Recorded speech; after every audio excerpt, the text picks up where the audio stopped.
Now our scripture reading today is from Matthew 28, 1 through 15. After the Sabbath, as the first day of the week was dawning, Mary Magdalene and the other Mary went to see the tomb. And suddenly there was a great earthquake, for an angel of the Lord, descending from heaven, came and rolled back the stone and sat on it. His appearance was like lightning, and his clothing white as snow. For fear of him, the guards shook and became like dead men. But the angel said to the women, "Do not be afraid, for I know that you are looking for Jesus, who was crucified. He is not here, for he has been raised. As he said, come see the place where he lay. Then go quickly and tell the disciples, he has been raised from the dead, and indeed he is going ahead of you to Galilee. There you will see him. This is my message for you." So they left the tomb quickly with fear and great joy, and ran to tell the disciples. Suddenly Jesus said to them and said, "Greetings." And they came to him, took hold of his feet, and worshipped him. Then Jesus said to them, "Do not be afraid. Go and tell my brothers and sisters to go to Galilee. There they will see me." And while they were going, some of the guard went into the city and told the chief priests everything that had happened. After the priests had assembled with the elders, they devised a plan to give a large sum of money to the soldiers, telling them, "You must say, his disciples came by night and stole him away while we were asleep. If this comes to the governor's ears, we will satisfy him and keep you out of trouble." So they took the money and did as they were directed. And this is the story still told among some of the Judeans to this day.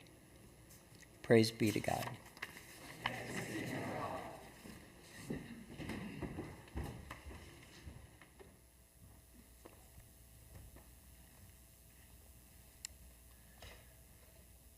Today is about perceiving and hearing the good news, and then seeing Jesus. Now, one of the most vivid and more common experiences of seeing Jesus is actually in art. Perhaps we were drawn to the art gallery or the art museum when we were in elementary school or middle school. Perhaps we had go on our own because we just like kind of the First Friday or kind of the art world of art in general. It's also interesting when we see the artwork as we can see through somebody else's eyes. We can see what they are seeing. Over the years, I've loved taking groups of kids to see artwork, be it a confirmation class, a camp at Ghost Ranch. And most of the time, I tend to like it, and so do parents too, because it is also a free trip. But it is a different experience when you have adults and with kids together. We often spend time making sure the kids don't touch the paintings or the sculptures. It's hard to explain to Lillian that you can't touch the picture of the water lilies, even though you yourself are a lily. That just doesn't seem to get through. There are also some places with children you can't go because they're a little bit scary. Perhaps they think they see mannequins, or if they go to the Egyptian wing, there are mummies, or perhaps the gargoyles are a little bit too frightening. In addition, you begin to realize that not all artwork is self-explanatory. Sometimes it is helpful to have a guide. In some art museums, there is a medieval, Renaissance, or Age of Faith section, which will have kind of the different pictures of Jesus. Oddly enough, at those kind of scenes, those of faith, we'll take a child's hand, and we don't worry about them touching or harming the artwork anymore, because the artwork has a larger purpose than to sit on a wall and appreciate and value, but don't tell that to the collectors or the appraisers.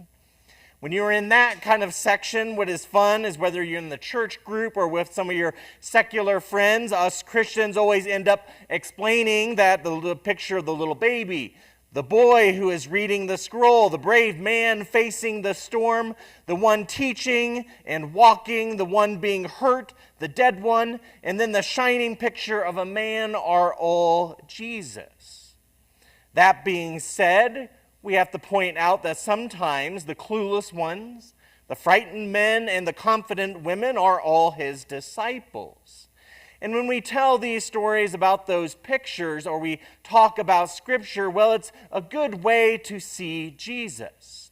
But we can all see Jesus in a different way, or at a different time in his life. One of the most pictured scenes is Easter morning.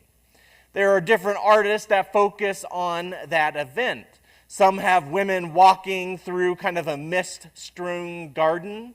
Others depict a large stone rolled away from the empty tomb. A former pastor of mine always used to bring out a framed picture from his office where he had two disciples walking with the risen Christ. Probably the snarkiest one that I've ever seen, it was entitled Easter Morning, is by Norman Rockwell, which depicts a husband in his PJs hiding behind a chair from his wife and kids in their Easter best, walking towards the door. I guess beauty is in the eye of the beholder, I guess, with that one. But Easter stories are also resurrection stories. In the 3 of the 4 Gospels, we have encounters with a resurrected Christ. Our story from Matthew, which is one of the retellings, is also special because most of the story kind of happens out of frame. We feel that something is happening as the earth shakes, as the light of sun breaks over the horizon. The resurrection is an earth-shaking moment. Now, a Californian might be able to speak to the nature of earthquakes. I only recall one ever being in Missouri that I can remember. I remember the only reason I knew it was happening is because there was this ancient Art Deco lamp that belonged to my great-grandmother Marie, and it began to shake in my mom's guest bedroom when I was visiting her one time. And at first I thought, oh, maybe the cat's brushing up against it. And then it's just like, oh, maybe it's a ghost. And then I noticed the whole townhouse was shaking. And we have that as kind of the first thing in our scripture today. The earth is quaking. And nothing is certain in an earthquake. Nothing is stable. The world totters. This is kind of a good description of Easter morning. Easter brings confusion in every gospel, and in Matthew, we see that the natural world shakes with the seismic event. And then we see an angel in brilliant white that not only moved the ridiculously heavy stone, but now sits atop of it ironically with an eye roll, for all the humans that had placed something this heavy. And you kind of feel that this angel is the guardian angel of the millennial generation, or maybe teenagers everywhere, kind of sitting there ironically smirking, laughing at the guards that ran away in fear. And this messenger is left mocking kind of this police barrier, or if it had taken place today, would be kind of lightly rolling up the yellow crime scene tape. We find in this story the two Marys entering another world, according to Tom Long.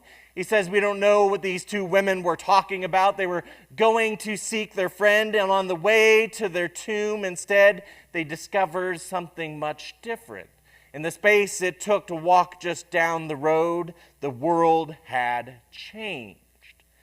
I often thought when I was reading this text, if it was something amazing and wonderful, kind of like the Wizard of Oz, that the two Marys had set off in black and white in kind of a storm, and all of a sudden appeared in Technicolor of the Wizard of Oz.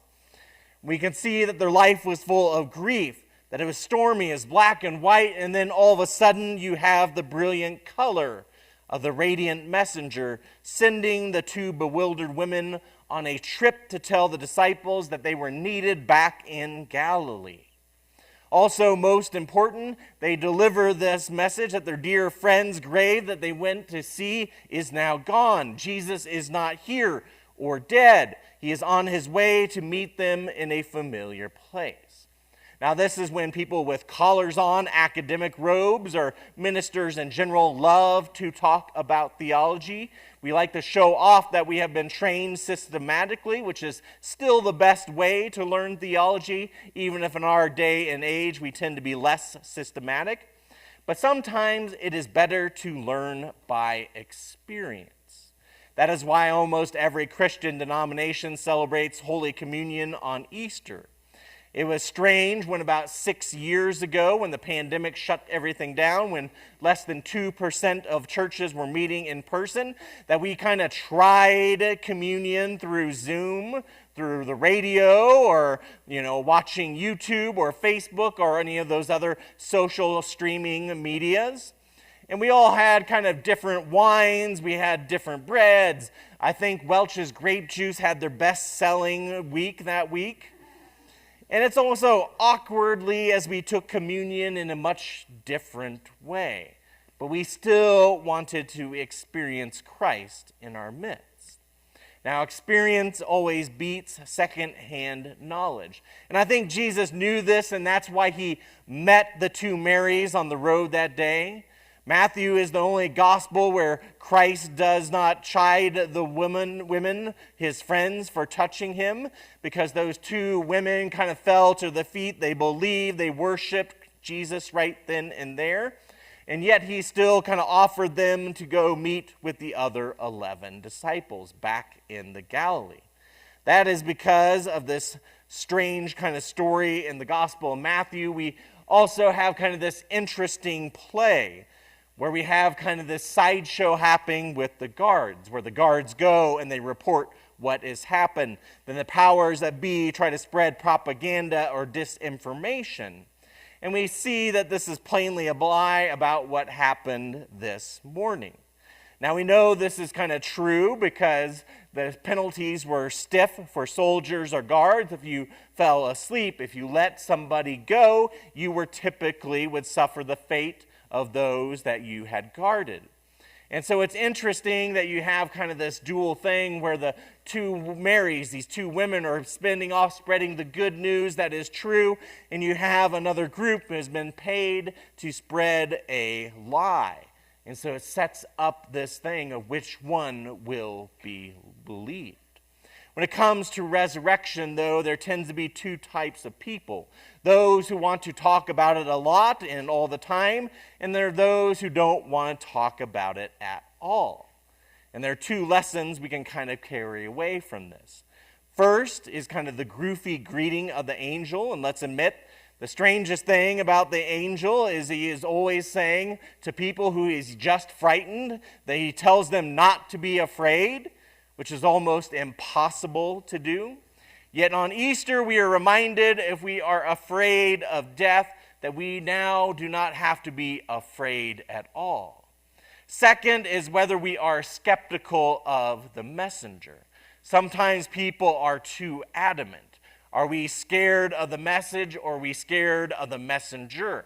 How do we go about finding somebody who can be a teacher, a counselor, our preacher? And we like to see with these two Marys that Christ is on the road, and that even on the road you can experience Christ in person. That happened to Saul on the way to Damascus, and it happens all the time in our lives. In fact, once again, we go back to there are two types of people. Those who have had an experience and don't want to talk about it, and those who have had an experience with the risen Christ, and that's all they want to talk about. Sometimes we have to figure out who we are in that. But today, we know that death is no longer with us. Today, we learn that life will always trump death. We know today that even if Christ meets us on the road, that we can see and once again know that Christ is in our midst. And that is why today we will celebrate the sacrament of communion. We once again affirm that Christ is with us, that Christ does not leave us orphaned, but rather that we can meet Christ here and now, as the two Marys did on the way to tell the greatest news that ever was. And so I'll soon invite you after we have a hymn of preparation.